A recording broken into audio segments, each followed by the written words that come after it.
Jamie, if you want to kick it off, we know you're a philosopher, theologian, a Christian. If you can talk more about how you decided to pursue these areas of studies and these more questions. Yeah, I mean, I think I answered the call to philosophy because of exactly these reasons. I just need to warn you, I love philosophy. Like, I just freaking love philosophy. And I think the reason why is because, actually, to build on what Ted was saying, I actually think that we are more than just information processors. I think we are made to be these like remarkable creatures who live at the intersection of our bodies and our minds, that we live at the intersection of being sort of embedded in the goods and beauty of a material world and universe, the remarkable experiences that we can have because we're embodied. But I also think that we are distinguished by the fact that we are the kinds of beings who can reflect on that and grapple with that and understand that and imagine ourselves in new ways and project things. So this sense of, for me, philosophy was a call to think about really the fullness of being human. I think one of the things I try to do in philosophy, it's like every single human being is, a six-string guitar who's been made to play the most beautiful song, but our culture plucks the same three strings over and over and over again. And I feel like what I get to do in philosophy is invite people to realize, there's these other three strings. And if you add those to the repertoire and you start thinking about who you are and what matters and what's real, it's a more fun way of being human. Like you sort of live into the fullness of everything a human being was made to be. Two quotes. Am I going too long? Oh no, give it to us. Okay, so two things I think of in this regard. There's a 16th century or 17th century French mathematician and philosopher named Blaise Pascal. Has anybody heard of Blaise Pascal? So Pascal has this beautiful image where he says that human beings are what he calls thinking reeds. Thinking reeds, like a reed in the marsh.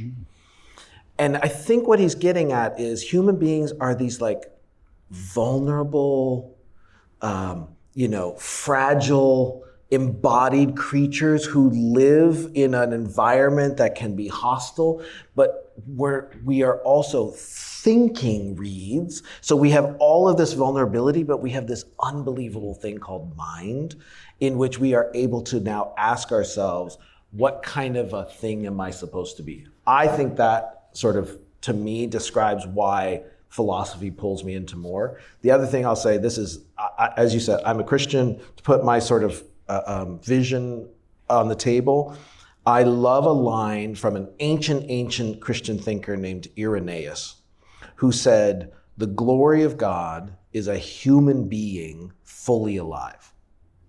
The glory of God is a human being fully alive. And I think what I love about that is some people imagine that religion or Christianity is about like getting out of the world and leaving your bodies, whereas I think it's actually the most robust humanism in a way, because it helps us to realize the fullness of being human. That's nice. I'll take it. And I'm not a Christian, sure. But it reminds me of Spinoza, for example, that God is the world, God is everywhere. And that we can find common ground on. I can see that when I look in another person's face. A philosopher, Levinas, says that ethics ultimately starts with being able to look someone in the face. And that empathy, that seeing humanity in another face, gives us the basis for our ethical stance. I should answer the question, why anthropology? Of course. So I got into anthropology. I was kind of floundering when I was probably your age, 20 years old. I had started college. I wanted to be a journalist or a photojournalist. But things weren't clicking, and I was looking for something more, tying it back to your first question then. And My parents, as a rehabilitative measure, because they thought I was drinking too much and partying too much, sent me on, as the photographer, on a church mission trip to Guatemala. And I went to Guatemala, and this place just struck me. It's a country where half the population are Mayan indigenous peoples. I grew up in Alabama. It was a country that was very much segregated along indigenous and non-indigenous lines, and it's something that spoke to me from my heritage. And I came back and I started taking anthropology classes, and it all seemed to click. I look back now, though, and it was really a naivete to go somewhere and look for the something more, because my 20-year-old self wanted, to find the secret, to meet a Mayan shaman perhaps that would unveil the truths of the universe to me, and I would come back enlightened. And of course, it wasn't like that. But what it did show me, and this is something I've only realized as I've processed this many years later, when I first started doing anthropological field work among the Maya, I would always think it was odd. My friends down there would say, okay, this mountain is alive, or this rock is alive, or the soil is alive. And I knew them well enough and I respected their beliefs enough to say, okay, that's fine. But I always kept it in my mind as like, well, I know, I'm conversant enough in Western science that I know what's really going on, and they believe this other thing. And the older I've gotten, the less the more I've moved away from that. And I think even science is catching up. Right now I'm reading a book on the new field of geomicrobiology. And they're finding microorganisms in rocks, in mountains, even 7 miles deep in the core of the earth they're finding. And so that's a little different than a Maya person saying this mountain is alive. But there's also a truth that they had, right? Or a perspective that my own cultural perspective blinkered me from seeing.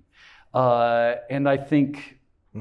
And so I've come around that way, yeah. Okay. So in terms of religiosity, for clarity's sake, I know at one point we chatted and you said, if I could put a number on it, maybe 95, 98% sure there's still a number. Yeah. Well, I'm seeing some of my students in here and they will have heard this before, but yeah, I grew up in the Episcopal Church. I am not a religious person, but I think it's really important. This is something I was going to say later, and so if you'll indulge me for now, I think it's really important that we know what we don't know. Mm-hmm. Mm-hmm. And I think sort of the busyness of the world these days prohibits us from considering that. And so I try and be really aware of what I don't know.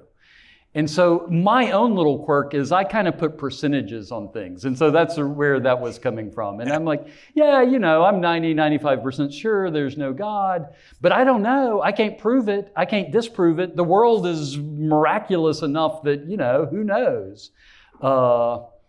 And that's what good professors, and I wouldn't necessarily put myself in that group, I would Jamie, but are able to keep that humility of knowing that we don't know some things. And it's hard to do when you're a professor or when you're a judge or when you're a doctor, because all day long people are saying, oh, well, and deferring to you. And so it's actually hard work to keep that humility. It's funny, Ted and I are in a similar season of life. And so we've already discussed some of what you learn with age. Right? Because I think we both, and it's funny, I would say when I kind of answered the call to be a philosopher, I was like 23 years old. And I think I thought the something more was getting the answer. Do you know what I mean? Like sort of concretely identifying it and mastering it and say, oh, yes, there's something more and I have figured it out. And conceptually, I have mastered it.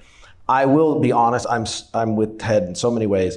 The older I get, even as a person of faith, I think I experience the moreness of an encounter with God in terms of mystery more than answer.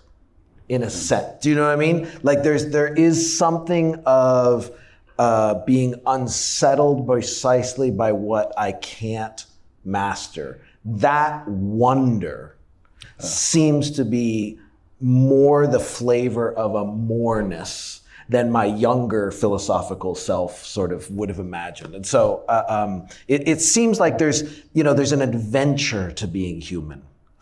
And you have to go through things to be able to get to some of these places.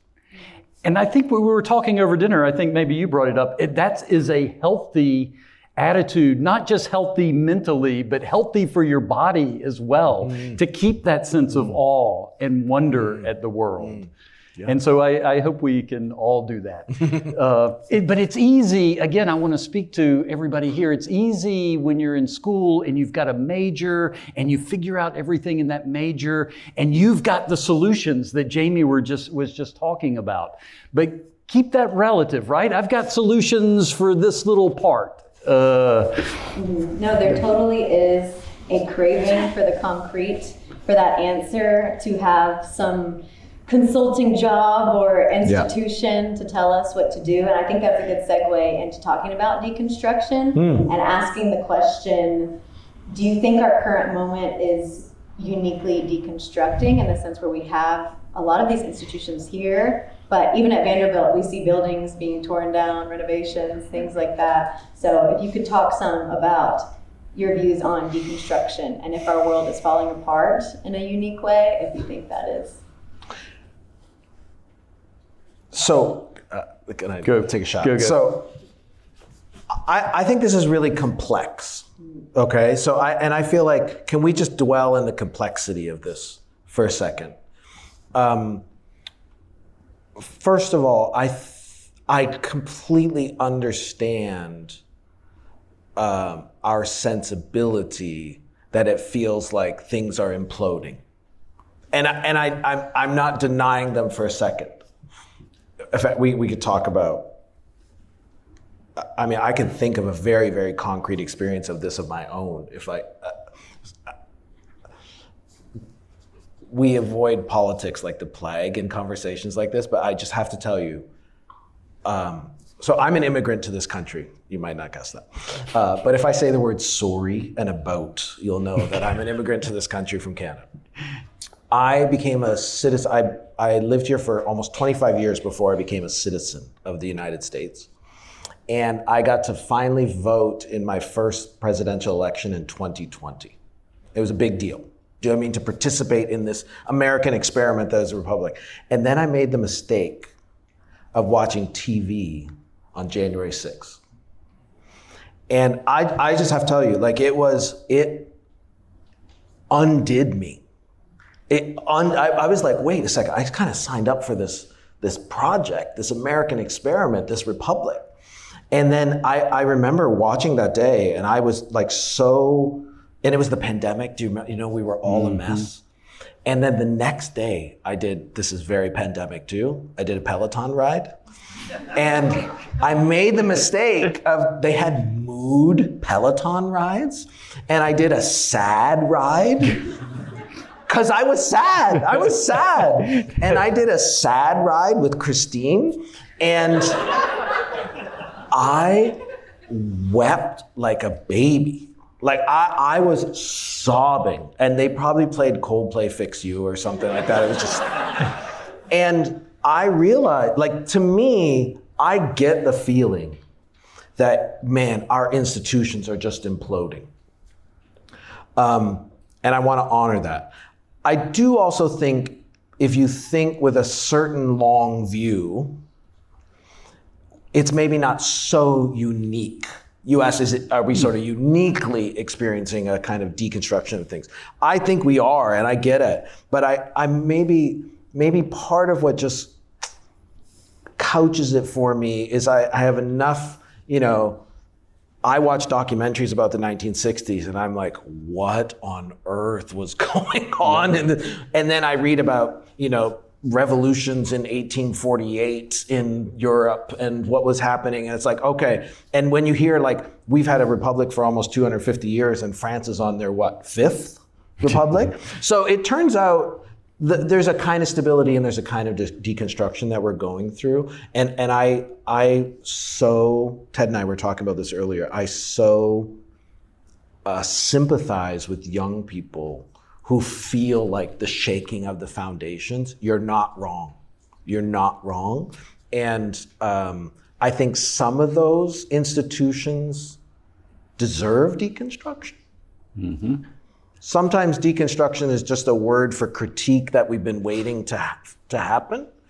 But the question then would be sort of how do we endure through that, which maybe we'll get to. But what are your thoughts on deconstruction of our experience of this?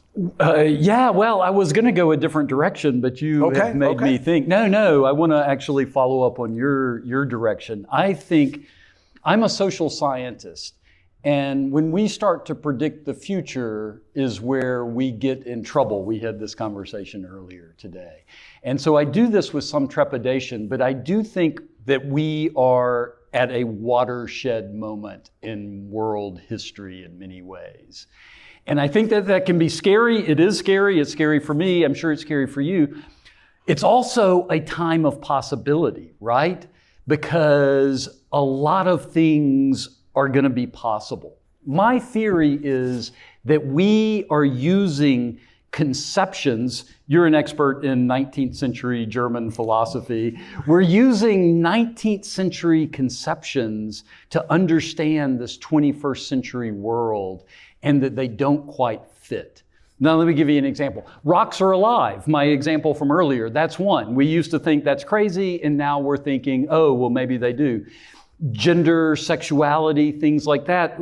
Color is on a spectrum, right? And we create these blocks, these categories to break it up into different things. And we're starting to see the world is in a spectrum, is in a continuum. And we've put these silos around certain areas. Psychology is not economics, is not philosophy. Biology is not psychology, all of these kinds of things.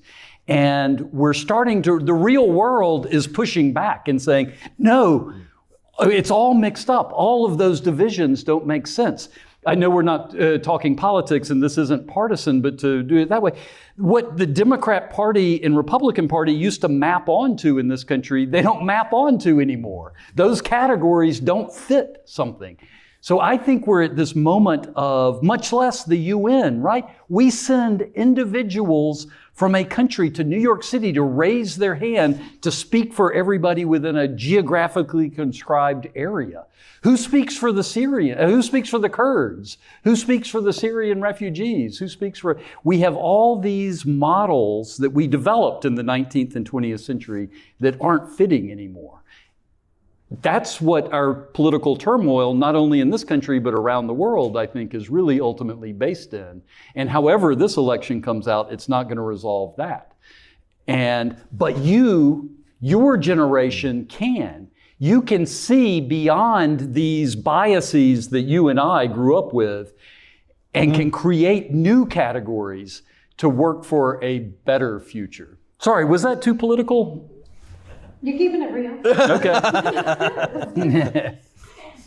One thing, I thank you for the encouragement for our generation to do these things, but you all have something that we don't, which is more seasoning. So, with that, I see what you did there. In the times where you may have been, again, talking about being undone or unmoored, what were those anchor down moments where in the times of crisis you had something to anchor, whether it be a society outside of yourself or for yourselves? Some examples. Yep. Yeah, well, if we're being personal on it, I am in the middle of my biggest crisis in my life right now. I have long COVID. It has radically reduced the scope of my life. I don't see friends much anymore. I don't exercise anymore. I just do work. And so I am in the middle of my biggest crisis right now because I can no longer be the person that I spent 50 years making myself into, right? And seeing myself as, and working really hard to be like a stand-up guy. As much as I faltered, I tried, and now it's hard to even try. But what I have leaned into, what has provided me comfort in absence of religion, are very close friends. So not like second and third tier friends, right? The friends that you could call up at 3 a.m. and say, I was wrongly arrested from some horrific crime and you need to drive 500 miles and bring me $1,000. Those kind of friends. Yeah. Not speaking of anything in particular there, but those kinds of friendships, family and friendships that way. And seeing God, if you will, in others that way. There's nothing nourishing like that. And friends from college, right? The friends that you're making to this, that will carry on throughout your life. The other thing that I've leaned into, and we are very fortunate to be able to do something that we love, and we wish that for you as well, that you're able to do something that you love as equally. And I've leaned into teaching. I had focused on my research for many years, and that worked out nicely for me professionally, but I had forgotten how rewarding and important teaching is. And I think that part of that is the giving aspect of it. And I think it is very therapeutic for me to give something back by being a coach to my students, by trying to help them be the best version of themselves that they can be. And I think there's a new emergent science around that as well, that kind of engaging in those kinds of behaviors rewards us. But not if you do it to get rewarded, right? Then that's with so many things in life. I so appreciate you framing teaching like that as this sort of ecstatic gifting that pulls us out of ourselves. I think that's a real feature of moreness.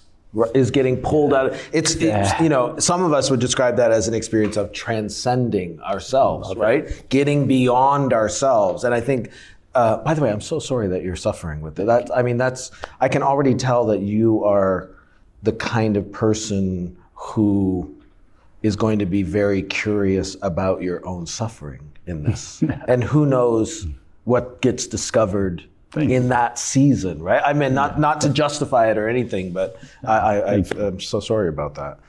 I so resonate with this. I also just want to make a plug.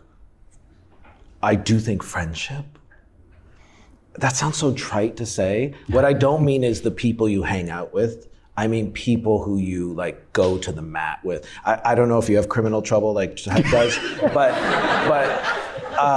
I would say, in that experience of, feeling like everything's polluted, the one thing I've definitely learned is, and I don't mean this to be scolding because this is pointed at myself, I've learned that online life only exacerbated the problem. And in some ways, I had to hide and make myself an exile of online life to get to incarnate. Embodied life with a few who I could be vulnerable with, who know me, who see me. If I make a plug, I'm gonna probably go in dad mode here for just a sec. One of the things I will wish for all of you is that you would have friendships across generations. I would say getting to be friends with older people can just be such a gift for that. You will be a gift to them, and they will be a gift to you. And don't underestimate the significance of that. That's a little self-interested too. I'm going to start telling people that as well. It does. It's like get to win-win. be friends with me. I'm old. I want to play pickleball. These guys, they're so Can I say one other? This is a slightly kind of theoretical thing, but I do want to say, because since I gave the example I gave, I should say, okay, where do I find an anchor? So I'm very, very indebted as a philosopher, as a thinker, and as a Christian to an early doctor of the church named St. Augustine. You maybe say St. Augustine, but it's St. Augustine. Augustine was living at like the end of the 300s and the beginning of the 400s, and he actually went through the first fall of Rome in 410.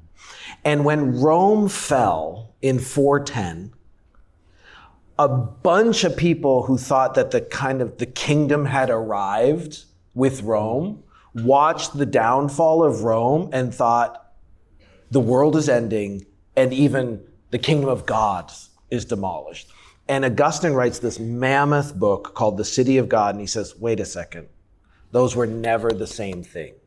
Those were never, this particular earthly instantiation of an empire, don't ever confuse that with kingdom come. And so Christians around the world and since Jesus have learned to pray a prayer, sometimes called the Lord's Prayer. Our Father, who art in heaven, hallowed be thy name. Thy kingdom come.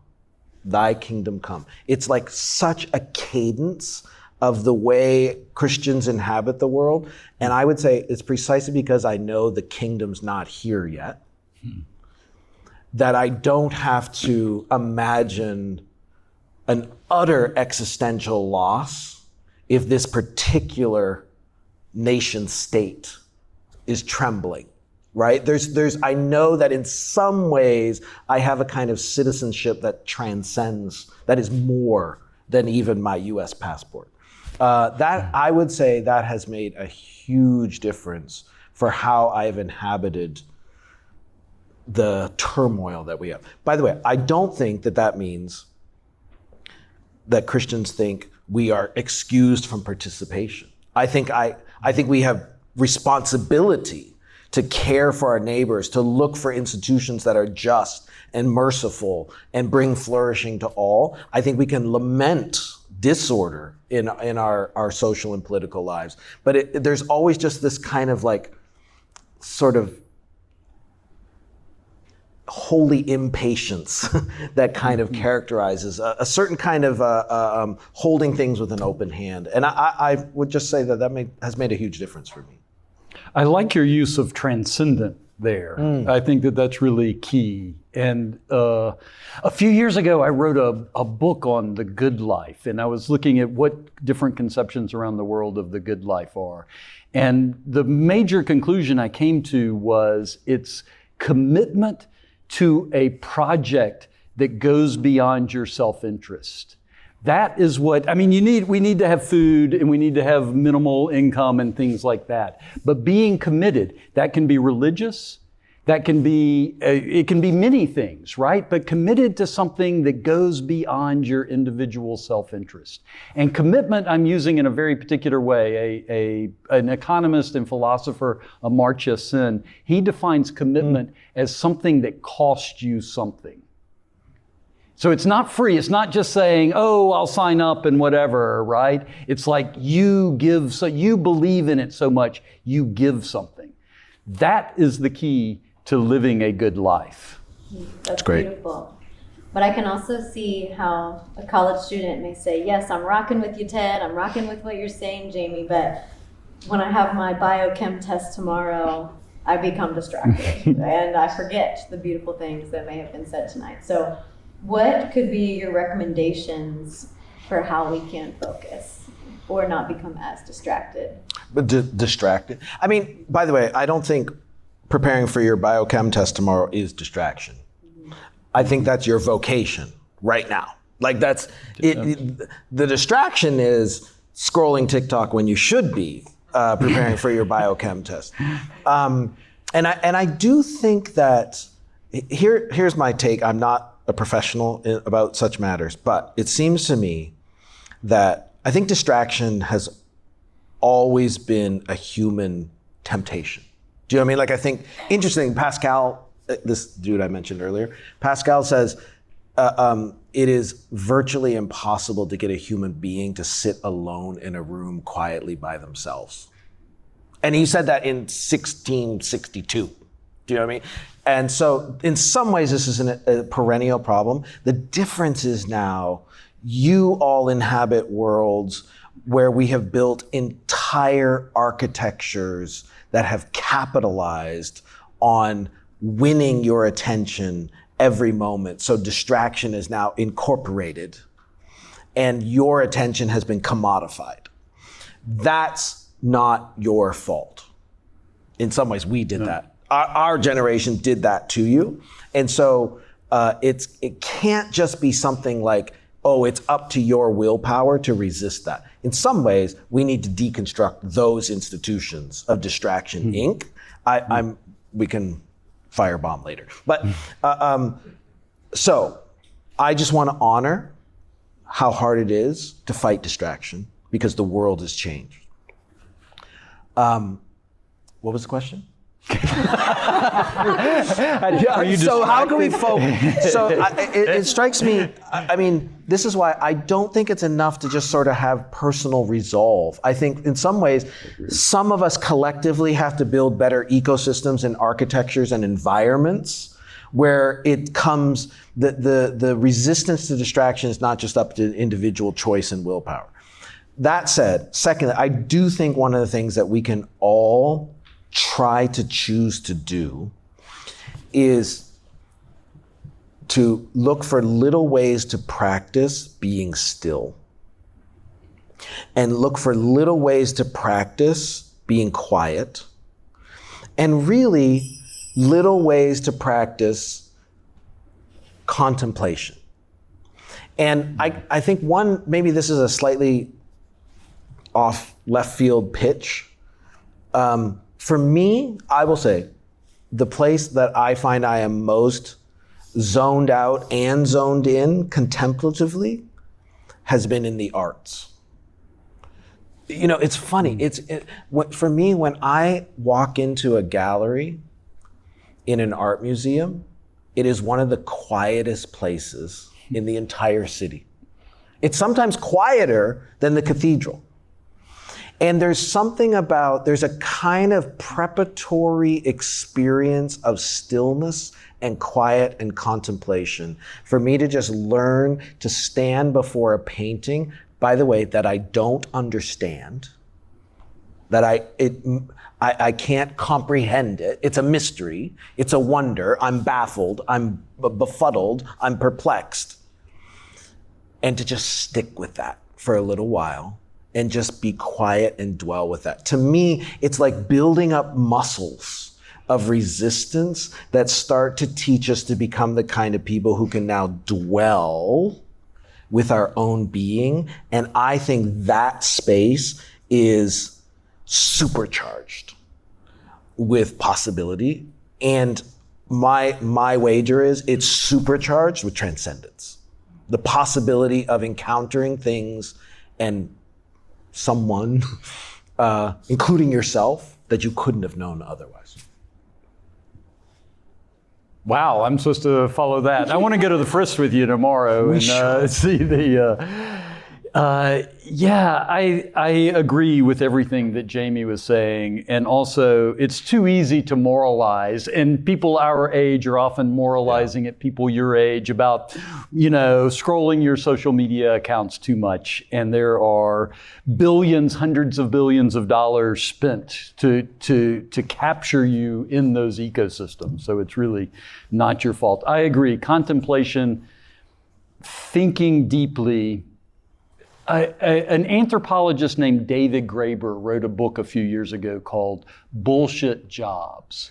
Yes. And he said, you have a bullshit job if you can't explain to someone why you're doing what you're doing beyond my boss told me to, or beyond that's just the process, right? And you are all, by nature of being here and by nature of being at a school like Vanderbilt, you don't have to have bullshit jobs. But there are a lot of pressures that are going to push you into these so that you can become just another cog in the machine and don't be thinking on your own. To me, the benefit of a liberal arts education like what you're getting is this cultivating this ability to contemplate and to think critically and to go back to first principles, why you're doing things. The most impressive person, I've been very fortunate to meet a lot of people in my life, a lot of supposedly impressive people. The most impressive person that I ever met was somebody you may know, Paul Farmer, who was a Catholic physician. And he had this unique ability. When you were with him, he was only with you, whether you were a cafeteria worker or the president of the university. But he would always take conversations back to first principles. And so back in the day when HIV was raging through Haiti and people were dying, and he was in these meetings and they would go, yeah, we've got these antiretroviral drugs, but geez, they're just way too expensive for Haiti. And he would say, wait a minute. Why are we here? We're all physicians, right? Our mission in life, not just our job, but our calling is to heal people. And taking it back, and I do this in university discussions sometimes, this can be a real superpower when you're in meetings. It's like, why are we here, right? You want me to fill out this little form. I'm here to teach. I'm here to teach you all. And if it doesn't push that mission forward, then I don't want to have any interest. I think I've gone off the question that you've asked. You both gave great nuggets for us and recommendations for the students to find the closest and realest of friends, to focus, and whether it be going into an art museum or a cathedral, to somehow experience that more, whatever it be. But in that pursuit of more, thinking on the first principles, I wonder, what is the role of truth in this pursuit? Like, if this more, I feel great, I'm outside of myself, but is it doing something that is quote unquote right or wrong or affecting things in a way outside of myself? Again, what is the role of truth in this pursuit? The philosopher is going to have to... No, I mean, the funny thing is, I will say that as a young philosopher, I think I always imagined that grasping the truth of something was articulating the right conceptual answer. I would say the 50-something Christian philosopher would now try to articulate and say, to know the truth of something is for it to resonate in me in ways that orient a life without necessarily always being able to parse it into propositions and answers and syllogisms. I don't know if that makes, I think what we're looking for when we're looking for what's true is a story, an account, a picture of ourselves and the world and the cosmos and others that helps us make sense and make meaning of the full complexity of our experience of the world. And so, if that makes sense so far. So, how am I doing? Yeah. Let me put it this way. Why am I a Christian, for example?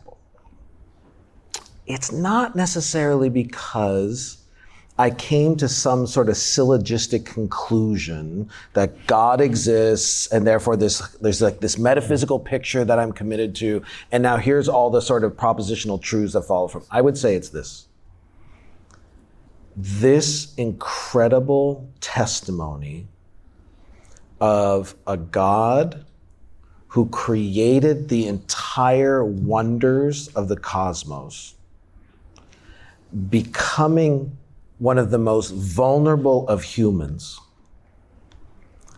and then enduring death at the hands of the regnant empire, and overcoming even that death by being raised from the dead, that to me is a story, if you will. This is an account that makes sense of all the things that I experience, which is both hopes and hungers, but also why this world is so messed up. Do you know what I mean? Like, to me, what's really, really, really, I guess, distinctive about the Christian story is that the Christian story bears witness to a God who goes through the pain of the universe, who takes on the brokenness of the world, is in solidarity with the wretched of the earth, and triumphs, and then calls us not to reign, but to love. The